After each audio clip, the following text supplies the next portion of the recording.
दीक्षा लेकर के मारीची ने साधनाएं की, वो वेदों अनुसार साधना है और ब्रह्म तक की साधना है। ब्रह्म और परब्रह्म और ब्रह्मा विष्णु महेश अन्य इन तक की जो पूजाएं हैं, उनसे जैसा कर्म प्राणी करता है दोनों भोगने पड़ते हैं, उसमें कोई परिवर्तन नहीं हो सकता। तो जिस आधार से वो पुण्यात्मा पुण्यों के आधार से स्वर्गों में गया, देवता बना 80 लाख बार, और फिर गधा भी बना, कुत्ता भी बना, 60 करोड़ बार गधा, 30 करोड़ बार कुत्ता, रोते गिनती नहीं। ये दशा तो उस पुण्यात्मा की है जो शास्त्र अनुकूल साधना, वेदों अनुसार साधना कर रहा था। क्योंकि वेदों में कंप्लीट स्पिरिचुअल नॉलेज नहीं है। चारों वेदों का निष्कर्ष श्रीमद् भगवद गीता है। श्रीमद् भगवद गीता अध्याय नंबर 4 के श्लोक नंबर 32 और 34 में स्पष्ट किया है कि सच्चिदानंद घन ब्रह्म ने अपने मुख कमल से आकर जो ज्ञान दिया है उसमें कंप्लीट स्पिरिचुअल नॉलेज है, संपूर्ण अध्यात्म ज्ञान है, और वो तत्व ज्ञान है। चौथे अध्याय के 34वें श्लोक में कहा कि उस तत्व ज्ञान को तू तत्वदर्शी संतों से जाकर समझ। इससे सिद्ध है कि गीता ज्ञानदाता भी कंप्लीट ज्ञान नहीं बता पा रहा, उसने ऑप्शन छोड़ दिया है तत्वदर्शी संतों से पूछो। ऐसे यजुर्वेद अध्याय नंबर 40 के मंत्र 10 से लेकर 13 में स्पष्ट किया है कि तत्वदर्शी संत ही परमात्मा की स्थिति को अच्छी तरह जानते हैं, उनसे सुनो।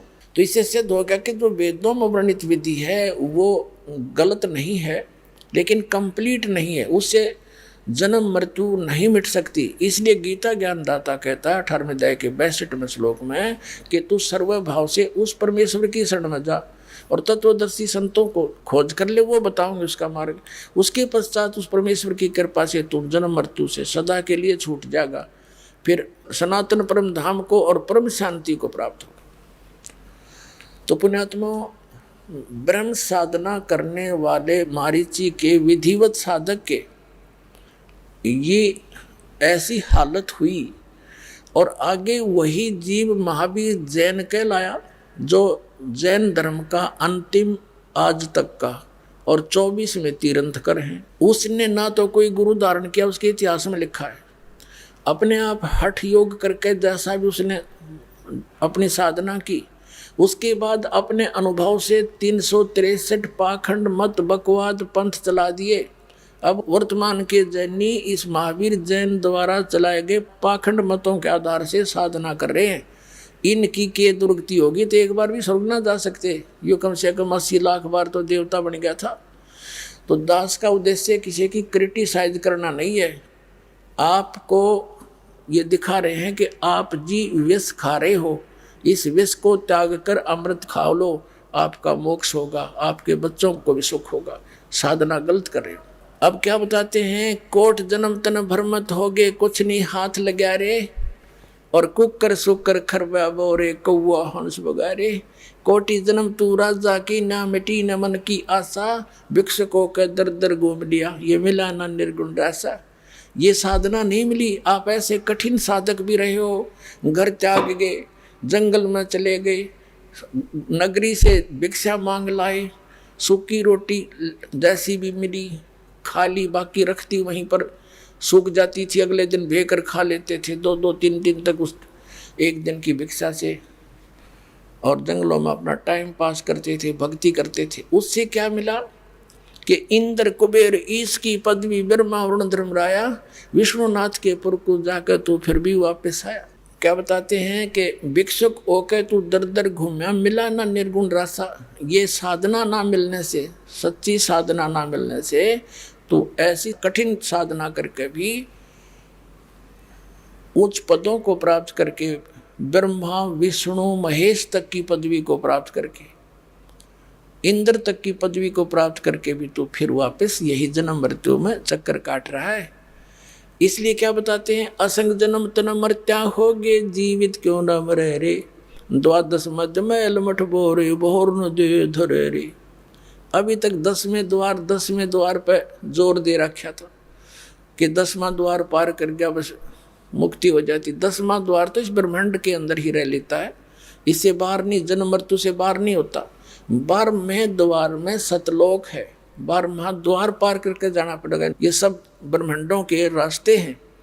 तो 11वां द्वार 21 ब्रह्मांड को पार करा के परब्रह्म के लोक में प्रवेश कराता है, और 12वां जो द्वार है वो इस अक्षर पुरुष के ब्रह्मांडों को पार करके सतलोक में प्रवेश होता है। तो गरीबदास साहिब जी जो आंखों देख कर आए थे परमात्मा के साथ जा करके, वो बता रहे हैं 12 मध्य महल मठ बोरे। वो महल, वो स्थान, वो मठ, वो स्थान जहाँ जाने के बाद फिर लौटकर संसार में नहीं आते, वो 12वें द्वार को पार करके है। 12 मध्य महल मठ बोरे, बहुर न दे धरे रे। वहाँ जाकर फिर जन्म मृत्यु नहीं होती। फिर क्या बताते हैं, असंख्य जन्म तन मृत्या होगे, जीवित क्यों ना मरे रे। अपने आत्मा घना जोर देना पड़ेगा। आपने ये एक एक सांस की कीमत बहुत जबरदस्त है मनुष्य जीवन की, लेकिन हम ज्ञान ना होने से बच्चों की तरह खिलौनों से खेल कर इस जीवन को नष्ट कर चले जाते हैं। अब क्या बताते हैं कि असंख्य जन्म मृत्या होगे, जीवित क्यों ना मरे रे। जीवित मरना है, इच्छाओं से वापस हटना। जैसे दास बतावे ऐसे वचन पर डटना है अपने, फिर अपने आप इच्छाएं कम हो जाएंगी। जैसे मन चाहता कोठी बना लूँ, उसने भी बना ली। मन चाहता डीजे बजा लूँ, पड़ोसी भी बजावे। नहीं, ये भी जीवित मरना है ना भाई, हमारा काम नहीं है, हम नहीं करेंगे।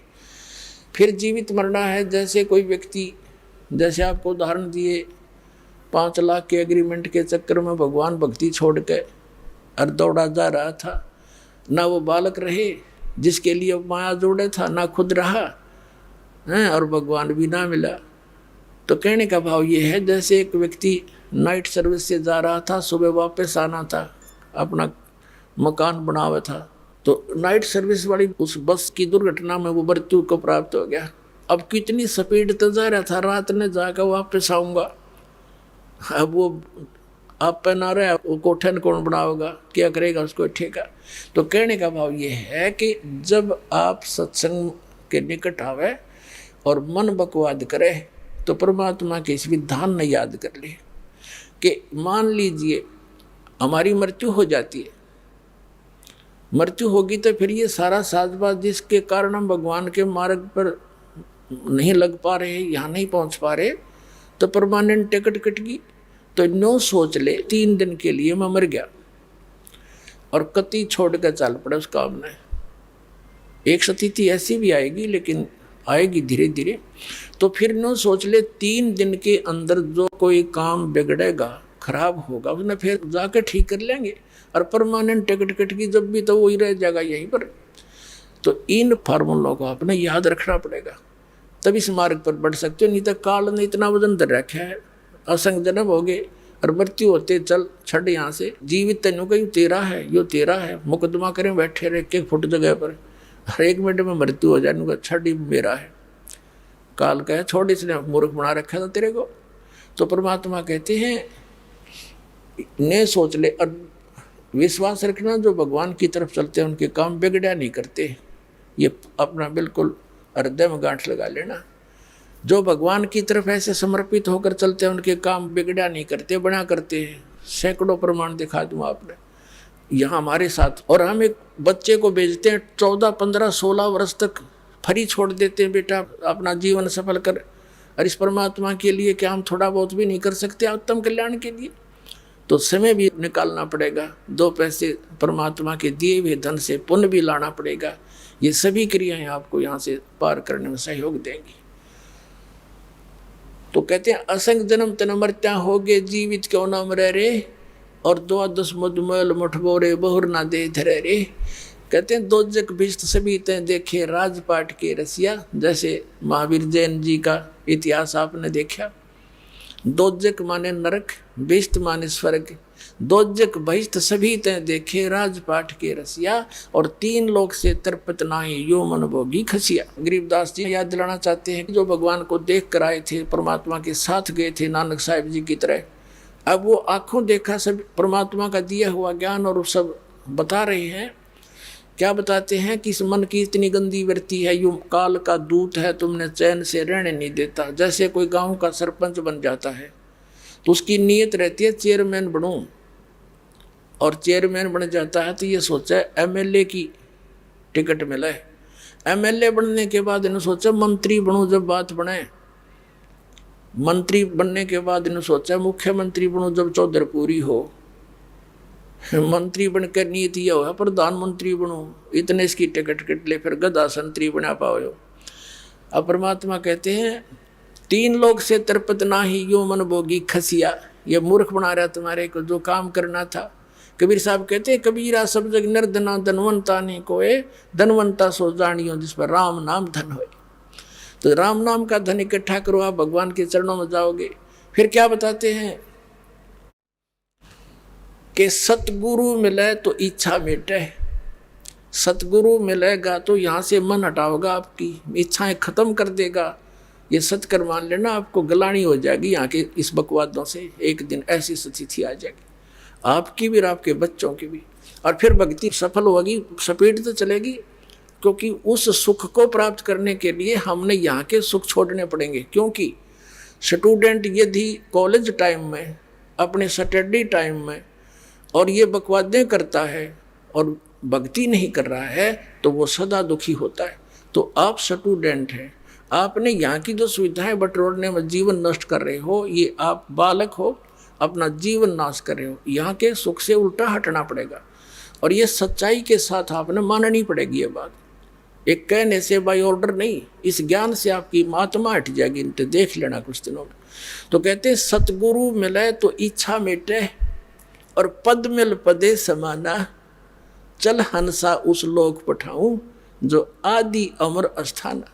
ओए है, अब सतगुरु मिलेगा तो इच्छा खत्म कर देगा आपकी, और पद मिल पदे समाना। अब देखो ये सूक्ष्म वेद है, गॉड गिवन, कबीर परमात्मा ने दिया गरीबदास साहिब जी के हृदय में, उन्होंने फिर हमारे लिए लिपिबद्ध करा दिया। ये सूक्ष्म वेद है, इसको समझना बालकों का काम नहीं है। इसमें कितने कोड वर्ड हैं। पद मिल पदे समाना, यहाँ पद के 2 अर्थ बनते हैं, 2 बार पद लिखा है।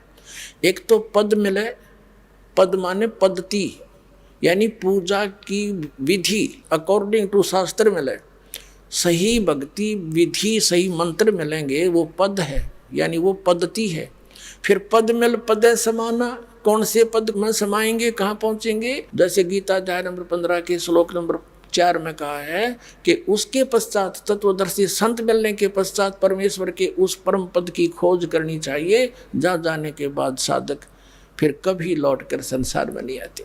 तो यहाँ लिखा है सतगुरु मिलेगा तो वो पद मिलेगा, सतगुरु मिले तो इच्छा मिटे, पद मिल पदे समाना, और चल हंसा उस लोक पठाऊं जो आदि अमर स्थाना, जो शाश्वत स्थान है, तुझे वहां भेज दूं। फिर कहते हैं 4 मुक्ति जहाँ चंपी करती, जैसे यहाँ की 4 मुक्तियां हैं, चौथी मुक्ति ब्रह्मलोक में चले जाते हैं। ब्रह्मलोक में गए हुए प्राणी फिर जन्म मृत्यु में, ये सथाई सुख रहा है ही नहीं हमारा। तो यहाँ कहते हैं ये 4 मुक्ति जहाँ तेरी चंपी करती, सदा तेरे चरणों में सुख रहेगा सतलोक में। सतलोक कोई एक समुद्र सागर नहीं है, वो ऐसा ही पृथ्वी है, ऐसे ही बाग बगीचे, सारी व्यवस्था बिल्कुल एज इट इज है। ये डुप्लीकेट मिट्टी के कच्चे खिलौने हैं, वो अमर तत्वों से बने हुए सभी हैं। तो आपके शरीर भी वहाँ पर अमर होंगे और इतने सुख होंगे। कहते हैं 4 मुक्ति जहाँ चंपी करती, माया होरी दासी, और दास गरीब अभय पद पर से वो मिले राम अविनाशी। कहते वो अविनाशी परमात्मा मिलेगा और वो सुख तेरे चरणों में सदा के लिए बना रहेगा। मन तू चल रे सुख के सागर, जहाँ शब्द सिंधु रत्नाकर। बोलो सतगुरुदेव।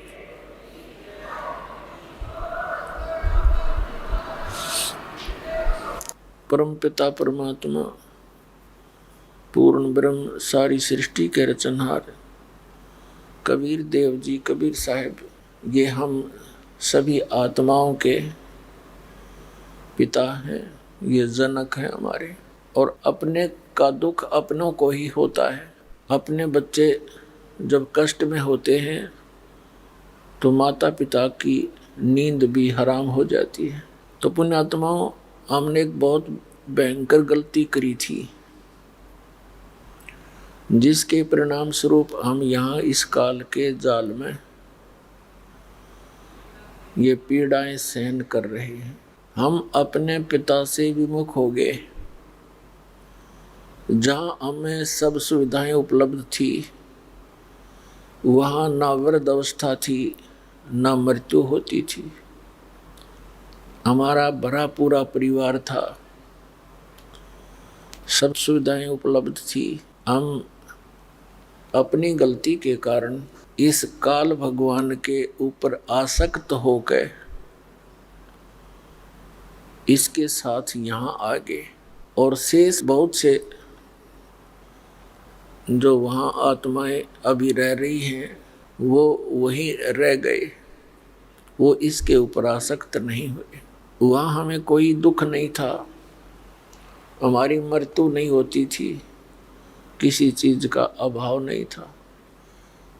हम यहाँ आने के कारण इस काल के लोक में अनेक यातनाएं सह रहे हैं। पुण्यात्माओं, सौभाग्य आपका कि आपका इस समय मानव शरीर है। जिन पुण्यात्माओं को, जिन पुण्य प्राणियों को अब मानव शरीर मिलेगा, धन्य है उनके पिछले पुण्य कर्मों को, और धन्य है उनके माता पिता को जिनसे जन्म हुआ। क्योंकि अब वो समय है कि हम अपने उस स्थान को फिर से प्राप्त कर सकते हैं जहाँ से हम बिछुड़ कर आए थे। जो सुख हमें सतलोक के अंदर था, उस अविनाशी शाश्वत स्थान के अंदर था, उस सुख की आत्मा को अभी भी याद है, और उस सुख को खोज रहा है ये प्राणी इस काल के लोक में। चीनी की बोरी का कीड़ा और नमक की बोरी में चढ़ जाए, उसके किसी कोने में वो घूमता रहे, उसको वो टेस्ट नहीं आ सकता। कलर एक जैसा है, बोरी एक जैसी है, ठीक इसी प्रकार हम उस चीनी की बोरी को छोड़कर इस नमक की बोरी में चढ़ गए, और यहाँ हम उस चीनी वाला सुख खोज रहे हैं इस काल के 21 ब्रह्मांड रूपी नमक की बोरी में। ये कभी नहीं हो सकता, या है ही नहीं, वो वस्तु ही नहीं है, तो मिलेगा कैसे, सुख होगा कहाँ। हमने फिर इस झूठे सुख को ही सुख मान लिया। परमात्मा कहते हैं, झूठे सुख को सुख कहे ये मान रहा मनमोद, ये सकल चबीना काल का कुछ मुख में कुछ गुप्त। जब से हम इस काल के साथ यहाँ आए हैं, यहाँ आते ही हमारी यातनाएं इसने प्रारंभ कर दी, और उसी दिन से इसने हमारे को भगवान बुला दिया। हमारे ऊपर अपनी त्रिगुणमयी माया का एक विशेष नशा कर दिया, जिस कारण से हम कति भूल गए हम कौन हैं, कहाँ से आए हैं, हम क्यों यहाँ जन्मते और मरते हैं, क्यों हमारे ये कष्ट होते हैं। किसी को कैंसर हो गया, किसी को अन्य रोग है, या कोई अन्य कारणों से टेंशन लिए फिर रहा है। किसी प्राणी को चैन नहीं, चाहे इस पृथ्वी का पूरी का राजा क्यों ना हो। तो पुण्यात्मा, उस परमेश्वर ने आके इस काल के अज्ञान को हटा के, हम उसकी आत्मा है, वो हमारे लिए भटक रहे हैं और हम उसको पहचान नहीं पाते, क्योंकि काल ने, इस सरपुरुष ने, 21 ब्रह्मांड के स्वामी ने, ब्रह्मा विष्णु महेश के पिता ने हमारे को गलत ज्ञान से रंग दिया। अपने नकली संदेशवाहक गुरु मंडलेश्वर भेज गए और परमात्मा को निराकार सिद्ध करवा दिया। जब परमेश्वर यहाँ आते हैं, वो स्वयं भी आकर बताते हैं कि हम ही अलख अलाह हैं, कुतुब गोस और पीर, गरीब दास खालिक धनी, हमारा नाम कबीर। वो स्वयं कहते हैं कि मैं सारी सृष्टि का रचनहार हूँ और मेरा नाम कबीर है। लेकिन हम अपने उस अज्ञान विधान के अनुसार परमात्मा को रिजेक्ट कर देते हैं कि परमात्मा तो निराकार है। हम विष्णु जी की पूजा करते थे, उनकी मूर्ति रखते थे, फिर भी जब डिस्कस आपस में होती थी भक्तों की इस नाम दीक्षा और इस ज्ञान से पहले,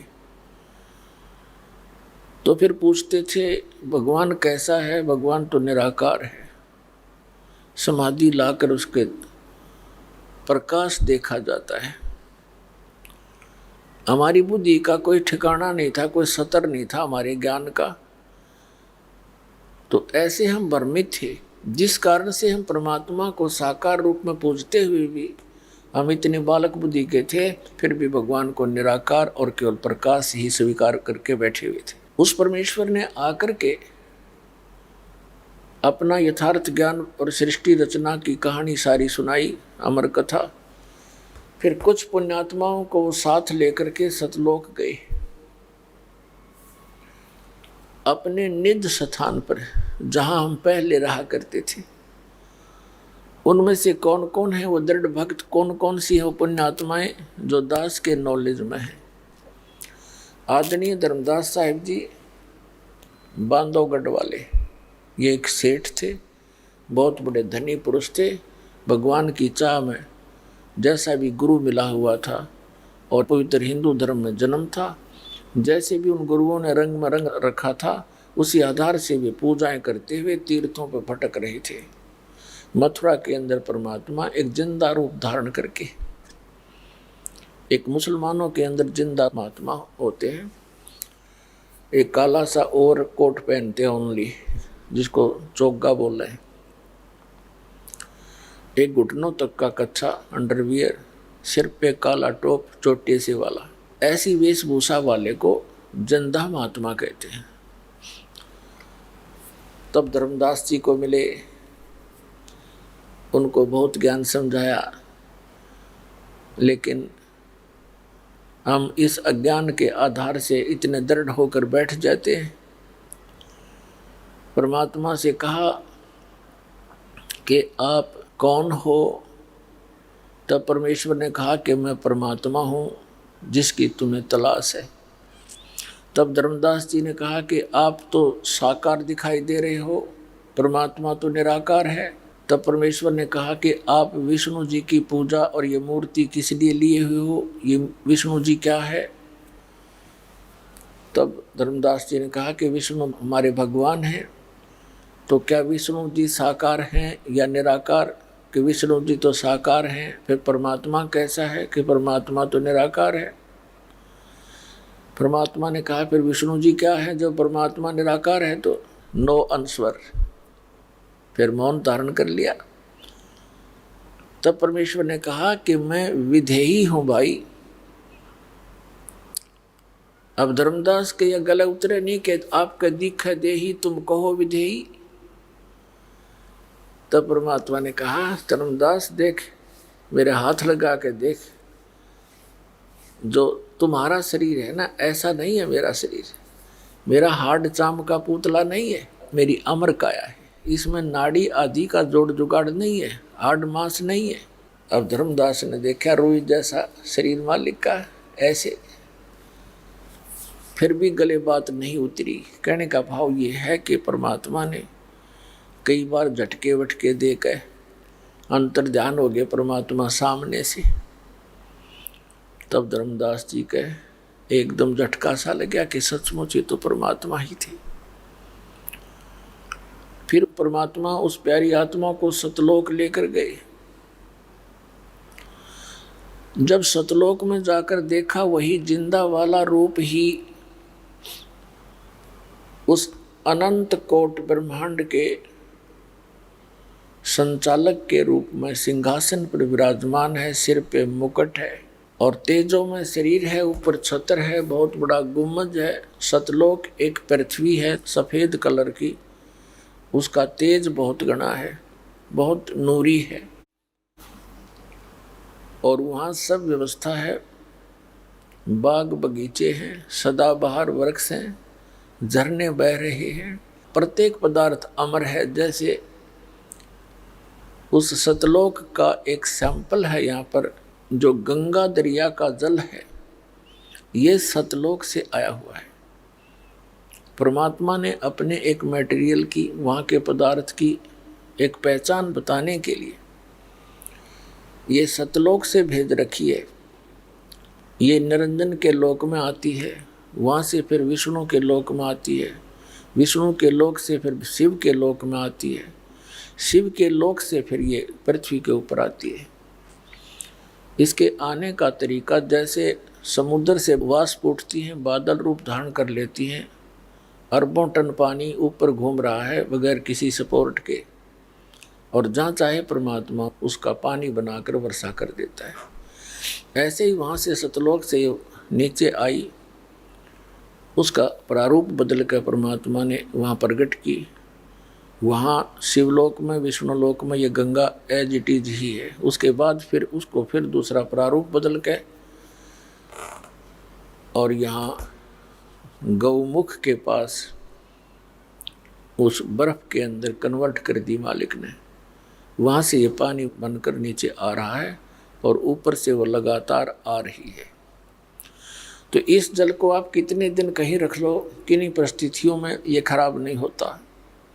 ऐसे वहाँ दूधों की नदी बहती है, वहाँ पर सदाबहार वृक्ष हैं, ऐसे अमृत जल है वहाँ का। क्योंकि वहाँ से चलकर यहाँ तक आने में इस काल के 21 ब्रह्मांड में इतनी बदबू उठ रही है। जब हम सतलोक से वापस यहाँ आते हैं तो इसके अंदर आते ही आभास होता है कि बहुत गलत ठिकाना है।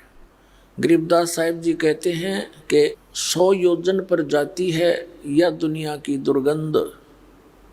100 योजन, 1 योजन 4 कोस का, 1 कोस 3 किलोमीटर का, तो समझो 300 किलोमीटर तक इस पृथ्वी की दुर्गंध वहां तक जाती है, बदबू। और जिस लोक में हम बड़ा खुश होकर रह रहे हैं, तो इसके अंदर से आकर के फिर भी मलिनता आ ही जाती है थोड़ी बहुत। उसके बावजूद भी ये इतना निर्मल जल है। और परमात्मा के यथा स्थान पर तो इसका कहना ही क्या। तो पुण्यात्मा, परमात्मा ने 600 वर्ष पहले अपनी प्यारी आत्मा धर्मदास जी को सतलोक दिखाया,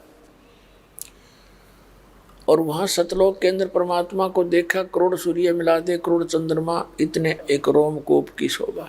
जब धर्मदास को नीचे यकीन हुआ नहीं, ऊपर देखा उस सतलोक के सिंहासन पर, फिर वापस फिर आया, नीचे आकर परमात्मा को देखा तो कहा, हे भगवान, मैं आपके साथ वाद विवाद करके बहुत शर्मिंदा हूँ, आप तो सचमुच भगवान हैं,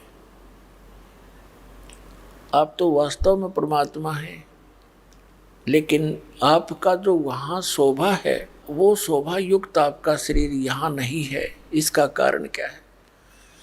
तो परमेश्वर ने कहा था कि एज इट इज यदि मैं जो का तुम उसी तेजों में शरीर से यहाँ प्रकट हो जाऊं तो तुम्हें कुछ दिखाई दे नहीं, सबकी आंखें बंद हो जाए, जैसे उल्लू सूर्य नहीं देख सकता, इतना तेज तुम्हारी चरम दृष्टि सहन नहीं कर सकती। इसलिए मैं अपना हल्का तेज रूप बनाकर, रूप को सरल करके नीचे आता हूँ, और उसी रूप में आ जाऊं, उसी शोभा में, तो ये काल निरंजन को हार्ट अटैक हो जावे, ये बेहोश हो जा, तो ये हमारा नियम भंग हो जाता है। क्योंकि इसने तप करके ये राज्य लिया हुआ है, और तुम अपनी गलती से, सब इच्छा से यहाँ आई हुई हो। अब मैं तुम्हें उस स्थान की प्राप्ति, उस सुख को पुनः प्राप्त कराने की एक विधि बताऊंगा। मैं जोर जबरदस्ती बलात् तुम्हें नहीं ले जा सकता, बलपूर्वक नहीं ले जा सकता, मैं विधि बताऊंगा। उस विधि से तुम साधना करना और आस्था पूरी करना हमारे ऊपर, तब तुम सतलोक जा सकोगे। तो उन पुण्यात्माओं को जिनको मालिक ने अपना गवाह बनाया, उनको सतलोक ले गई। धर्मदास जी ने फिर कहा, भगवान मुझे यहीं रख लो, मुझे वापस ना भेजो, वो तो बहुत गंदा लोक है। तो परमात्मा ने कहा, ऐसे नहीं रखा जा सकता। आप यहाँ से जब गए भक्ति युक्त थे, तुम परिपूर्ण थे भक्ति से, अब तुम्हारी भक्ति, तुम्हारी जो शक्ति वो बिल्कुल खत्म हो चुकी है और तुम्हारे ऊपर काल का बहुत घना ऋण है। ऐसा मंत्र मैं तुम्हें बताऊंगा धर्मदास सतनाम का, उसकी साधना करना, भक्ति करना, बहुत शीघ्र तुम उसी तरह चार्ज हो जाओगे और जब शरीर छोड़कर आओगे बच्चा तुम मेरे पास आ जाओगे और कोई तरीका नहीं है। और जाओ मेरे ज्ञान का प्रचार करो, आंखों देखे गवाह रूप में तुम अपने प्यारे भाई बहनों को, इस यथा स्थान को जो देखा है तूने, और सत सत बता दे। धर्मदास जी ने फिर डंडोरा पीटना शुरू कर दिया, जगह जगह जाके परमात्मा के गुण गाने लगे, लेकिन काल के दूत पग पग पर बैठे हैं, उन्होंने परमात्मा के इस ज्ञान को हम तक आने नहीं दिया। उसी समय में आदरणीय नानक साहिब जी को परमात्मा मिले। ऋग्वेद मंडल नंबर 9 सूक्त नंबर 86 मंत्र नंबर 26 और 27 में, ऋग्वेद मंडल नंबर 9 सूक्त 82 82 के मंत्र 1 2 3 में, ऋग्वेद मंडल नंबर 9 सूक्त 96 96 के मंत्र 16 से 20 में, ऋग्वेद मंडल नंबर 9 सूक्त 20 मंत्र 1 में, ऋग्वेद मंडल नंबर 9 सूक्त 94 के 94 के मंत्र 1 में, ऋग्वेद मंडल नंबर 9 सूक्त 95 के मंत्र 2 में, 95 के 2 में, और भी अनेकों स्थानों पर ये प्रमाण है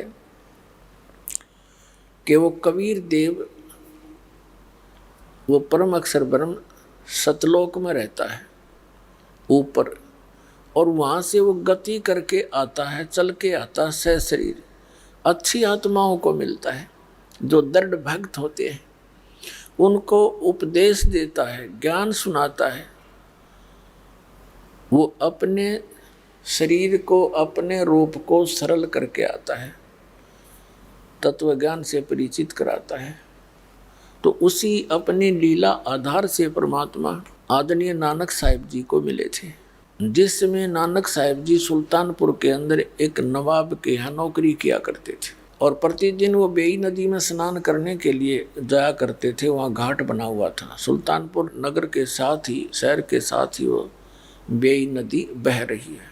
एक दिन परमात्मा नानक साहिब जी को मिले और उनसे डिस्कस हुई, प्रार्थना की कि मैं भक्त हूँ और आपके विषय मुझे बहुत कुछ सुना है कि आप बड़े महान आत्मा हो, मुझे कुछ ज्ञान मार्ग बताओ। तो नानक साहिब जी ब्रजलाल पांडे से गीता पढ़ा करते थे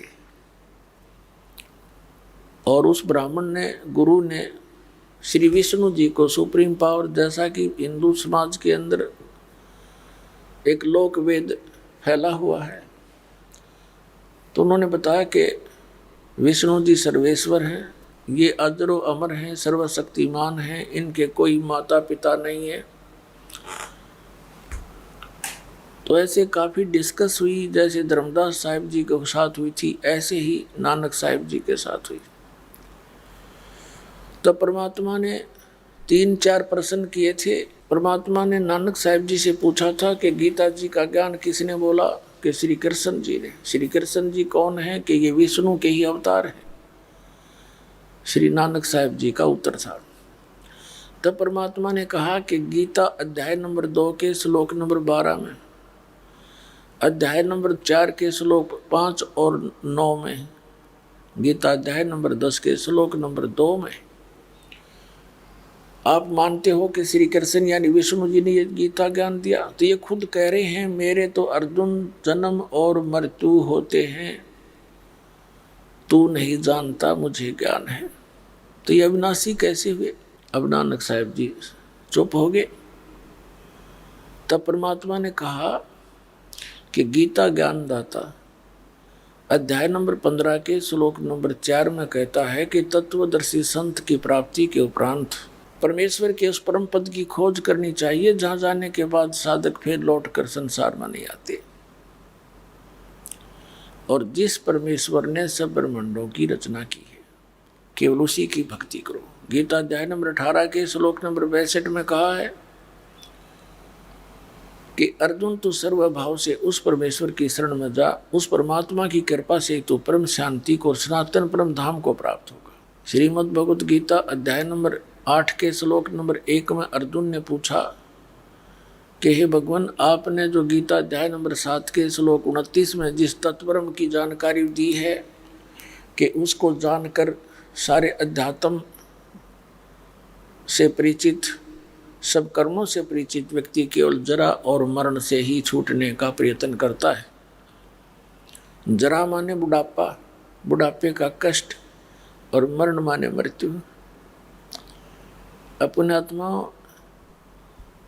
आप जिस ज्ञान से वंचित हो, जिस कारण से सारा दिन हम इस संसारी क्रिया में ही अपना पूरा जीवन व्यर्थ करके चले जाते हैं। व्यर्थ अवस्था आती है, फिर रोते हैं, कभी गोड्डे दुख है, कभी आंखों से नहीं दिखता, कभी दांत कंडम हो गए, और कभी अन्य रोगों से ग्रस्त हो जाता बुढ़ापे में। फिर उसको अपने पिछले जीवन की वो झलकें याद आती हैं और बैठा बैठा रोता है। सारा जीवन में जो धन जोड़ता है, जिन परिवार के लिए, पोषण के लिए सारा जीवन लगा रहता है, उनमें से कोई बच्चा ही मर जाता है, कोई बेटी विधवा हो जाती है, पुत्री ही मर जाती है, पत्नी मर जाती है, पूरे परिवार के सदस्य ही मर जाते हैं, बूढ़ा एकला रोने को रह जाता है। एक तो वृद्धावस्था, ऊपर से ये कैर टूट गया। तो परमात्मा बताते हैं कि ये बुढ़ापा और ये मृत्यु, ये हमें कति नहीं अच्छी लगती, और दोनों कंपलसरी यहाँ पर। तो ये रहने का स्थान है। हम कति अज्ञानी बना के, हमें कोई विकल्प दिखाई नहीं देता, इसलिए हमने इस प्रोसेस को फाइनल मान लिया और हम विवश होकर के इन पीड़ाओं को सहन कर रहे हैं। अब परमात्मा ने आके बताया कि वहाँ सतलोक के अंदर ये जरा और मरण नहीं है, वहाँ वृद्ध अवस्था नहीं, ना मृत्यु बता। और हम यहाँ पड़े बिना ज्ञान के। अब मृत्यु तो आपकी होगी, चाहे आपके कितना अच्छा परिवार है, कितना आपका धन है, और कभी भी हो सकती है। तो इस ज्ञान से आपने एक ऐसी प्रेरणा बनेगी जो सत्य का आधार है कि मृत्यु तो होगी, और मृत्यु के समय आपकी फिर वापस भावना यहीं किसी पुत्र पुत्री में या किसी संतान संपत्ति में रहेगी, तो वापस फिर यही जन्म होगा। यहाँ जन्म होगा तो ये प्रोसीजर फिर शुरू हो जाएगा।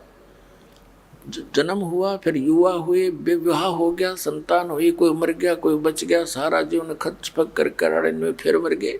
इसका कोई अंत है पता नहीं, असंग जन्म हो गए, इसी प्रकार भटकता है। तो अब इसका विकल्प मिल गया हमें, और अब भी हमारी आंख नहीं खुलेगी तो फिर भगवान का के दोष भाई। खुद आते हैं सतलोक से चलकर, जूते खाते हैं, गाली खाते हैं, पत्थर मारते हैं हम, इस भांग पी कर काल की नकली झूठे गुरुओं को सच्चा मानकर उस परमात्मा के पीछे पड़ जाते हैं। 600 वर्ष पहले जो दाता के साथ बदतमीजियां हमने की, अब उनको सुन और पढ़कर आंखों से रोना आता है, और वो हमारे लिए भटक रहा है क्योंकि हम उसके बच्चे हैं। तो सतलोक के अंदर जरा और मरण नहीं है। तो यहाँ अर्जुन ने पूछा कि 7वें अध्याय के 29वें श्लोक में आपने बताया कि जो मेरे इस ज्ञान को आश्रय बनाकर तत्वदर्शी संत की खोज कर लेता है, जो 4थे अध्याय के 32वें श्लोक में कहा है कि अर्जुन तो उस तत्व ज्ञान को जो 4थे अध्याय के 32वें श्लोक में गीता जी में जिसके विषय में कहा कि सच्चिदानंद घन ब्रह्म अपने मुख कमल से वो तत्व ज्ञान बोलकर सुनाता है, और उस तत्व ज्ञान के अंदर आध्यात्मिक मार्ग यज्ञों की जानकारी बहुत विस्तार के साथ लिखी होती है, वो तत्व ज्ञान है।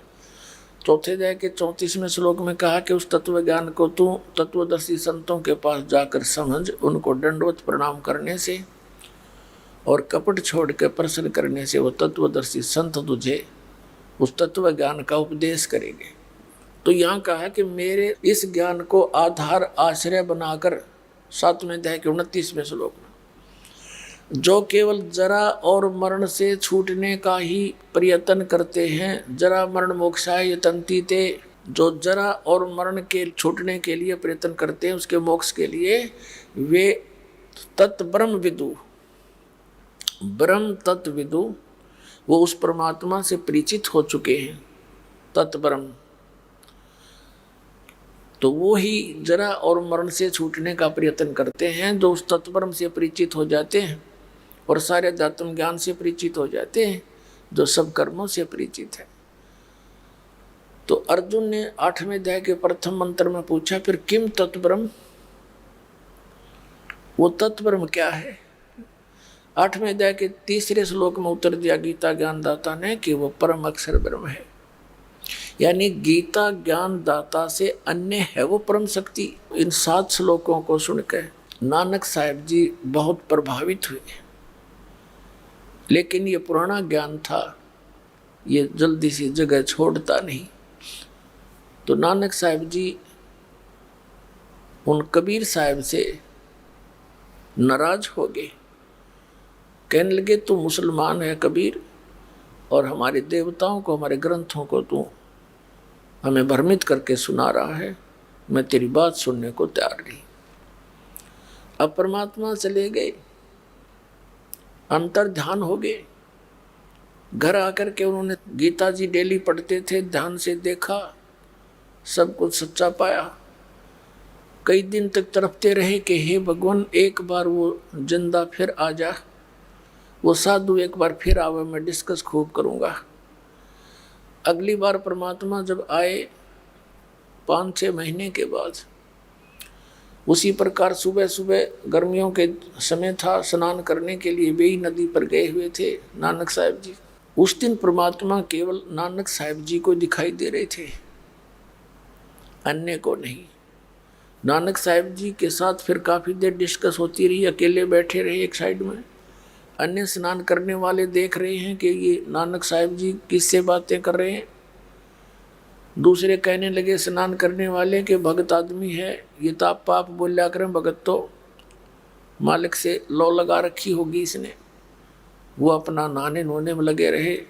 तब परमात्मा ने कहा, कबीर साहब ने नानक साहब जी से कहा कि प्यारी आत्मा, तेरे 60,000 जन्म तो अच्छी आत्मा की हो लिए, जब से तो हमसे भी छुटकर आए हो। सतयुग में आप राजा अम्बरीश थे, त्रेता में राजा जनक थे, और बाकी समय का पुण्य आपने स्वर्ग में समाप्त किया।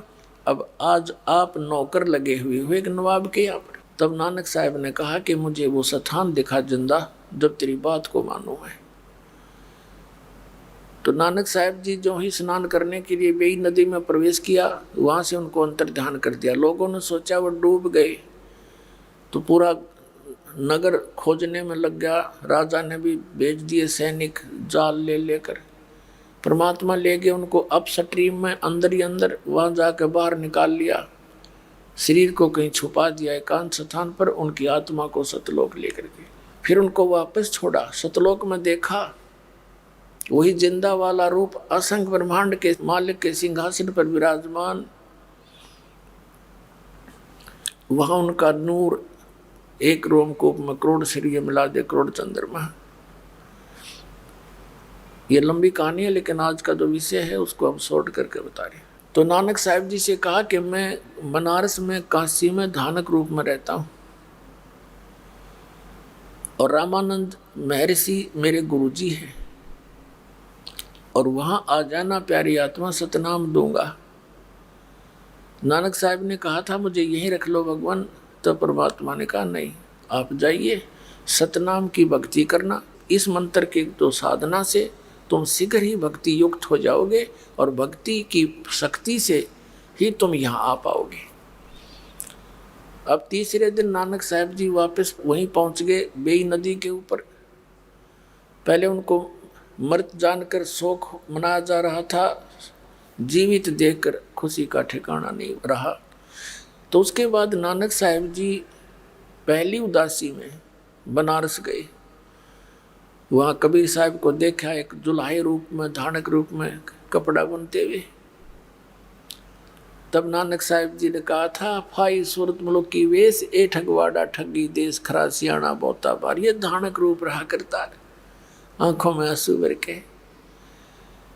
नीच जात परदेसी मेरा, छिन आवे छिन जावे, और ताकि संगत नानक रहंदा, कैसे मुंडा पावे। अब उस बात को कोई दूसरे जुलाई मानने नहीं, काशी के लोग मानने नहीं कि पंजाब का यो पंजाबी आके नीरू के पुत्र को भगवान बताओ, इसका दिमाग खराब हो गया। तो परमात्मा ने कहा था कि जो मुझे देख लेगा प्यारी आत्मा, मुझे वही भगवान मानेगा, ना और दूसरा नहीं मान सकता। तो नानक साहब जी से कहा कि ठीक है तू प्रचार कर। 12 वर्ष तक उन्होंने अपने प्रचार किया। फिर उन प्यारी आत्मा से कहा था कब तेरा विरोध घना बढ़ जाएगा, आप अपना विश्राम करो, भक्ति करो बैठ के। 16 वर्ष तक नानक साहब जी अपने घर पे रह करके भक्ति भी करते रहे, और जो उनके पास आते थे उनको ये सत उपदेश भी, सत्संग भी सुनाया करते थे, शिष्य भी बनाते थे। तो पुण्यात्माओं, हम उस स्थान को छोड़कर आगे, उसके लिए परमात्मा ने ये पुण्यात्माएं इस कलयुग के लिए हमारे लिए गवाह बनाए, अपने प्रत्यक्ष दृष्टा बनाए। उन महापुरुषों ने फिर परमात्मा की महिमा का गुणगान किया। फिर आदरणीय दादू साहिब जी, आदरणीय मलुकदास साहिब जी, आदरणीय गरीबदास साहिब जी गांव छुड़ानी जिला झज्जर वाले को, हरियाणा वाले को मिले। आदरणीय गीसा दास साहिब जी गांव खेकड़ा जिला मेरठ उत्तर प्रदेश वाले को भी ऐसे ही मिले। इन सभी महापुरुषों से हमारे लिए जो अधिक महत्वपूर्ण वाणी है आदरणीय धर्मदास साहिब जी की, वो तो उन्होंने कबीर सागर कबीर साखियों तो लिखी सारी। आदरणीय नानक साहिब जी की, आदरणीय गरीबदास साहिब जी की। आदरणीय नानक साहिब जी तो समकालीन थे कबीर साहिब और धर्मदास जी के बहुत समय तक। तो परमात्मा को मालूम था कि इतने लंबे समय का दिया हुआ ज्ञान शायद ही सुरक्षित रह पावे, इसलिए आदरणीय गरीबदास साहिब जी को सन 1727 में, जब गरीबदास जी 10 वर्ष के थे, यानी संवत 1774 को वैसाख के अंदर आदरणीय गरीबदास साहिब जी का पूर्णमासी को जन्म हुआ था। और संवत 1784 में परमात्मा स्वयं सतलोक से चलकर आए थे जिंदा महात्मा के रूप में। आदरणीय गरीबदास साहिब जी को गांव छुड़ानी के खेतों में मिले थे जहां ये गौवें चरा रहे थे। उसमें सन 1727 था, संवत 1784 था। फाल्गुन मास की द्वादशी सन 1727 यानी संवत 1784 दिन के लगभग 10 बजे परमात्मा सतलोक से चलकर आए एक जिंदा महात्मा का रूप बना के, और वहां आकर प्रकट हो गए। एक वृक्ष के नीचे आदरणीय गरीबदास साहिब जी और अन्य गवाले पाली वहां खाना खा रहे थे। एक जंडी के पेड़ के नीचे बैठे थे। उसके साथ से गांव कबलाना टू छुड़ानी एक फुटपाथ है। अब तो सड़क बन गई, पहले कच्चा रास्ता था, सिंगल यानी केवल मनुष्यों के आने और जाने का। उस रास्ते आ रहे थे बच्चे, वहीं पर वो पाली खाना खा रहे थे। तो परमात्मा ने आकर उनको राम राम बोला, सब ने देखा। उस समय साधु संतों का बहुत आदर सत्कार हुआ करता था। कुछ बड़े पाली भी थे बड़ी उम्र के, उनमें सबसे छोटी उम्र के आदरणीय गरीबदास साहिब जी थे। तो उन सभी पालियों ने एक सुर में कहा कि महाराज आओ भोजन पालो। परमात्मा ने कहा भी भोजन तो मैं खा के आया हूँ अपने गांव से। पालियों ने पूछा आपका गांव कहाँ है, कितनी दूर है यहाँ से? परमात्मा ने कहा कि मेरा गांव है सतलोक और 16 शंख कोस की दूरी पर है। अब पालियों की बुद्धि वहाँ कहाँ जाती बच्चों की। उन्हें सोचा कोई होगा सतलोक नाम का गांव और 16 कोस पे बतावा है। वो कह रहे थे 16 शंख कोस पर। तो फिर उन्होंने कहा कि आप खाना नहीं खाओगे तो दूध तो पीना ही पड़ेगा। पहले क्या होता था कि गौवें बहुत रखते थे और खेती का साधन विशेष नहीं था। वर्षा हो जाती तो कोई बाजरा ज्वार कनक बीज लिया करते थे, अन्यथा चरागाह बने रहते थे। उसके लिए पशुधन अधिक रखते थे। और कुछ गौवें ऐसी होती थी, इतनी शरीफ होती थी, किसी समय उनका दूध निकाल ले तभी दे देती थी दूध को। तो इस आधार से उन्होंने कहा कि महाराज दूध तो पीना ही पड़ेगा। तब परमात्मा ने कहा भाई दूध पिलाओगे ना तो कंवारी गाय का दूध पीता हूँ, कंवारी बछिया का दूध पिया करूँ मैं। अब वो पाली कहने लगे बाबा जी तेरी नीत दूध पीने की कोनी, मजाक करता है तू। परमात्मा ने कहा भी देख लो दूध पिलाओ, फिर महात्मा को दूध पिलाना चाहते हो तो कंवारी गाय का पीता हूँ। गरीबदास जी 10 वर्ष के बालक थे। पहले 10 वर्ष के बालक अच्छे तगड़े होते थे। वो खड़े हुए और कहा महाराज जी एक उनकी प्रिय बछिया थी जो 8-9 महीने की होगी, 1 वर्ष की होगी लगभग। उसको पकड़ कर ले आए, गले में रस्सी बांध रखी थी। अब उस बछिया को लाकर खड़ा करके कहने लगे महाराज जी इसका बच्चा तो है ही नहीं, इसने बच्चे को जन्म तो दे ही नहीं रखा, ये दूध कैसे देगी। तो परमात्मा ने कहा तुम्हारे पास कोई पात्र है जिसमें दूध निकालेंगे। एक 4-5 किलो का, जैसे जिसमें लस्सी ले जाते थे, ऐसा एक मिट्टी का बर्तन था, छोटा सा घड़ा, छोटा सा। वो धो मांज कर रखा हुआ था। कहा कि ये है जी, इसको साफ कर लो। अच्छी तरह साफ कर लिया और नीचे गाय के नीचे रख लिया। परमात्मा ने कहा कि इसके नीचे रख, इनके थनों के नीचे। गरीबदास जी ने थनों के नीचे बालक जैसे मजाक सा करते हैं, लो जी लो, यू रख दिया लो। और परमात्मा कबीर जी ने उस बछिया की कमर पर थपकी लगा दी, लंबे लंबे सतन हो गए, अपने आप दूध की धार बंद की। वो पात्र भरते ही दूध बंद हो गया। अब गरीबदास जी लेकर के परमात्मा के पास पहुँचे, ले महाराज जी पी लो, तो आपकी रजा से, आपकी कृपा से ही बछिया ने दूध दिया, नौनी कर दी। तो परमात्मा ने उसमें से कुछ दूध पिया, शेष को कहा कि ले बच्चों पी लो, ये अमृत है, ये यहाँ का दूध नहीं, ये सतलोक से आया है। अब जो बड़ी उम्र के सियाने से पाली थे वो तो उठकर चले गए कि हम नहीं पियो ये जादू जंत्र का दूध, और पता नहीं तू कौन सी जात का है, तूने झूठा कर दिया। यूं कहकर वो तो उठकर चले गए। गरीबदास जी अकेले रह गए। तब गरीबदास जी ने कहा ला महाराज जी मुझे दे दो, आपका अमृत कब कब प्राप्त हो। पुण्यात्माओं ऐसा स्वभाव ये पिछले ही पुण्य से होत है पूर्ण हंस मुराद। ये पिछले संस्कारी प्राणी ही परमात्मा के स्मारक को शीघ्र ग्रहण किया करते हैं। बाकी जिनके संस्कार कमजोर हैं वो तो अटपट ही सोचते रहते हैं, प्रत्येक बात में नेगेटिव सोच रखते हैं। लेकिन पुण्यात्मा संतों के विचारों को वो शीघ्र ग्रहण कर लेते हैं। और इसका दुरुपयोग हो गया क्योंकि ये नकली संत, इन भोली आत्माओं ने सच्चे संत मान के वहाँ भी इसी स्वभाव से फंस गए। अब यहाँ यथास्थान पर आवेंगे, दूध के जड़े हुए हैं, यहाँ भी उनके मन में कई महीना तक अटपट नहीं जाती, क्योंकि ज्ञान गलत सुन रखा। 6 महीने में जाकर कंटिन्यूस ज्ञान सुनोगे जब तक आपके अंदर का वो सारा खारा जल निकलेगा और ये यथा सत्संग आपके अंदर प्रवेश होगा। लेकिन पुण्यात्माओं में यह शीघ्र परिवर्तन हो जाता है। अब गरीबदास जी ने पिया, फिर परमात्मा ने उनको कथा सुनाई सतलोक की, तुम वहाँ रहते थे। बच्चों के बड़ा जल्दी असर होता है और चाह बढ़ती है उसको देखने और वहाँ जाने की।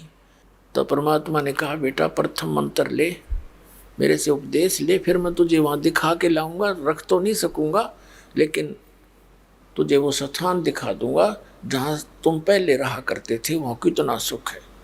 गरीबदास जी कहने लगे जी ले चलो मुझे। अब उसने तो सोचा था गोदी में उठाऊंगे ले चलेंगे, वो बैठ गया, उसकी आत्मा निकाल ली, शरीर वहीं छोड़ दिया,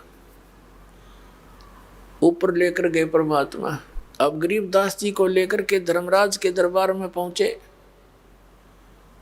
जो एक ब्रह्मांड का न्यायाधीश है, सबका अकाउंट रखता है, और यहाँ का वो सुप्रीम पावर है, यानी जैसा वो लिख कर दे देता है सबको उसी के आदेश अनुसार सब संस्कार प्राप्त होते हैं।